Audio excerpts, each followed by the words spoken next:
Some stories disappear, some are erased, and some are waiting to be uncovered. The Dark Bureau. Audit failures rarely begin with explosive revelations. Instead, the process is one of almost imperceptible decline, a slow erosion of oversight, and the steady growth of systemic vulnerability. What appears in the public record is only the faintest outline of a much deeper truth, one safeguarded and even manufactured by the ritual and pageantry of global auditing. The audit report, adorned with signatures and credentials, is typically understood as a guarantee of transparency and diligence. But beneath the veneer of assurance lies a labyrinth of ambiguities, omissions, and technicalities, deliberately layered to shield sensitive details from genuine scrutiny. For as long as society has relied on financial institutions to manage capital and risk, it has been conditioned to trust the signifiers of authority, the formal language, the crisp letterheads, the ceremonial handshakes.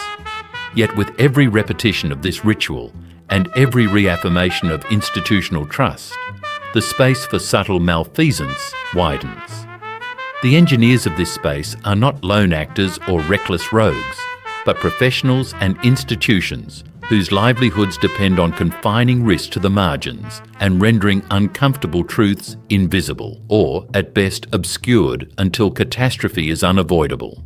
If the world's confidence in audited statements is foundational to the financial system, then it is the increasingly sophisticated techniques of concealment, embodied by both individual actors and broader organisational cultures, that allow fraud to metastasize. Contrary to common perception, corporate collapse is rarely the result of some spectacular act of deceit immediately detected by scrupulous auditors. The reality is far more unsettling. Failure is as much a structural phenomenon as it is an individual one, with the world's largest accounting networks serving as both the wardens and, too often, the unwitting enablers of breakdown. Beneath public-facing commitments to integrity, global audit firms operate vast internal architectures designed to balance commercial imperatives, reputational risk, and regulatory compliance. Relationships cultivated over decades blur the boundaries between client and examiner, while lobbying efforts shape the very regulatory frameworks meant to ensure independence. Laws are interpreted creatively. Rules are shaped to fit the exigencies of commerce. What emerges is a hybrid ecosystem, part public utility, part business empire, wherein the audit ceases to be a hard safeguard and instead becomes a carefully negotiated assertion of plausibility. Audit failures, then, are not spectacular interruptions in an otherwise perfect system, but the logical conclusion of incentives that prize continued business and professional discretion over confrontation and full transparency. This evolution hasn't happened in the shadows, but in plain sight, woven into the history and structure of the industry itself. The 20th century witnessed the emergence of immense, borderless audit partnerships. By merging and acquiring rivals, a handful of firms transformed into the so-called Big Four. With global reach, immense resources, and privileged access to corridors of power, these networks now set the baseline for what constitutes acceptable risk, audit rigour, and even the boundaries of criminal liability. Oversight authorities, theoretically empowered to police professional conduct, often find themselves negotiating with multi-jurisdictional entities too complex to be governed by a single legal regime. The operational language of an audit report, its shifting footnotes, its intricate accounting standards, is both a shield and a sword. Where the law is ambiguous or enforcement is remote, the industry has historically defaulted to discretionary interpretations. Selective enforcement is common. Not every lapse is punished. And as internal records are migrated, compartmentalised, or even destroyed, the memory of past violations fades, turning lessons learned into lessons deferred. In practice, financial statement assurance is continuously redefined by shifting priorities, subtle internal pressures, and a deeply embedded institutional memory that privileges continuity over disruption. To understand the scope of these vulnerabilities, we must examine the routines by which ordinary work is transformed into extraordinary risk.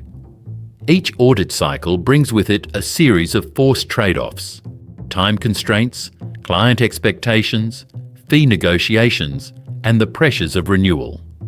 Professionals working in the lower ranks of these firms often speak of relentless targets. Efficiency is prized. Skepticism, while preached, is rarely rewarded. Subtle anomalies, a revenue spike out of step with operational reality, a client's unusually aggressive growth targets, an opaque subsidiary in an offshore centre, might warrant further investigation. But under pressure, these red flags can quickly dissolve into technical jargon and footnotes, blended into a sea of plausible explanations. As long as documentation appears solid and process is followed, the impetus to ask truly difficult questions is diminished. The result is an environment in which warning signs multiply unchecked, their threat minimised by standardised routines. Forensic researchers reviewing failed audits often find the same pattern: a chronology not of isolated missteps, but of systemic accommodation. The machinery of decision-making points to countless internal dialogues, emails flagged as privileged, review meetings documented in sanitised summaries, escalation committees whose notes betray an aversion to conflict. Behind these curtain walls, professional incentives and personal ambitions intersect. Those who attempt to challenge the status quo can find themselves sidelined. Career progress is tied less to technical acuity or ethical fortitude, and more to the careful maintenance of relationships with both colleagues and clients. The unspoken threat is omnipresent. Raise one too many awkward questions, and a promising career can wither in the shadows. This culture of silence is not absolute, but it is persistent, routinely washing away the traces of concern voiced by conscientious staff. Regulatory cycles mirror these institutional failings. Most reform takes the shape of public inquiries and technical amendments, adjustments designed to address the specific circumstances of the last scandal, but rarely the conditions that made it possible.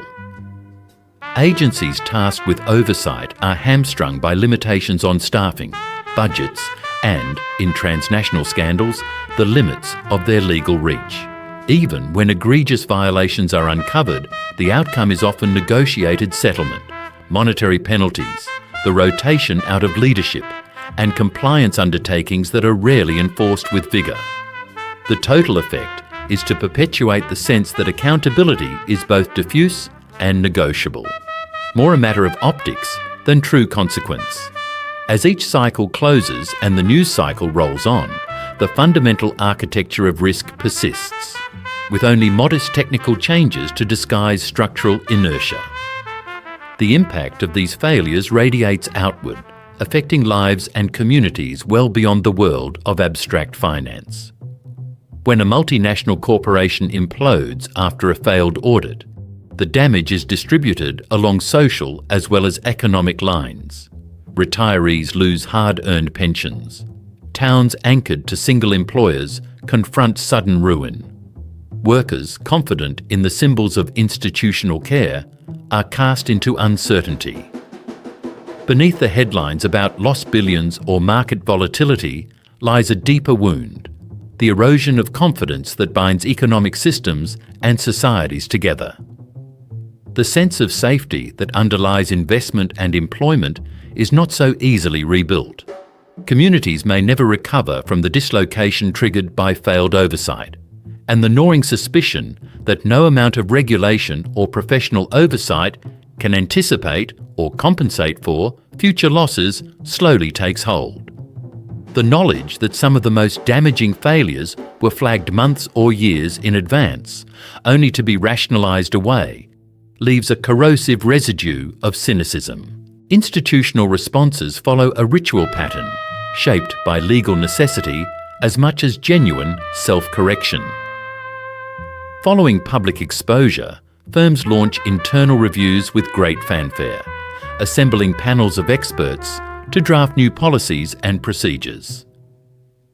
Senior executives testify before parliamentary committees, expressing regret and promising reform. Meanwhile, legal teams work tirelessly behind closed doors to limit liability, seeking settlements that allow for admission of error but not criminality. Even well-intentioned oversight agencies encounter obstacles as they attempt to pass vast troves of documents stretching across continents, hampered by the technical artifice of modern financial products and corporate structures designed to evade simple understanding.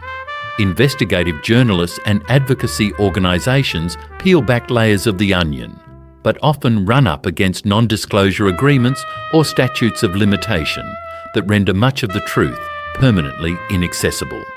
As the dust settles, markets weigh the meaning of these repetitive cycles.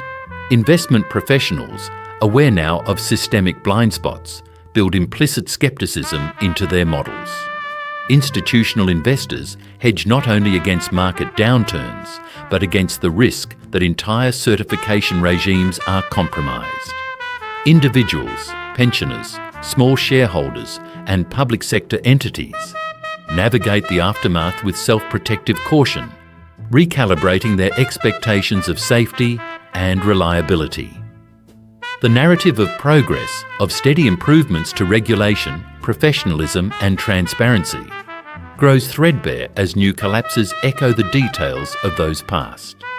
Confidence is replaced by watchfulness, trust by a sort of conditional acceptance hedged by constant vigilance. The deep irony is that the financial system is only as resilient as the belief that its overseers are themselves subject to robust scrutiny. The global reach and complexity of the largest auditing networks make comprehensive policing nearly impossible under current institutional arrangements. Real reform would require not only new legal tools, but a fundamental transformation of what is valued within the profession. An ethos that elevates substance above process, skepticism above routine, and independence above commercial success. Many policymakers and advocacy groups have called for more intrusive regulatory powers, wider whistleblower protections, and stricter separation between auditing and consulting functions. All necessary, but profoundly difficult to institute in practice. Powerful financial interests and networks of influence continually reshape and dilute reform. If there is a lesson, it is that fraud and failure in the audit arena thrive at the intersection of opacity, complexity, and misaligned incentives. The consequences of inaction are not limited to a single scandal, but multiply across time and space, subtly undermining the institution of public trust itself. Every missed warning or overlooked anomaly represents both a lost opportunity for correction and a reinforcement of the belief that such cycles are inevitable. In the absence of re-engineered incentive structures and inescapable accountability, where no single firm or individual can evade ultimate responsibility, the system drifts inexorably toward repetition. Only a combination of political will, cultural change, and constant external scrutiny offers a hope for reshaping the incentives that currently fuel the machinery of plausible deniability. As we pull away from the world of routine audits and unread footnotes, we are reminded that the guardians themselves must be vigorously and transparently guarded.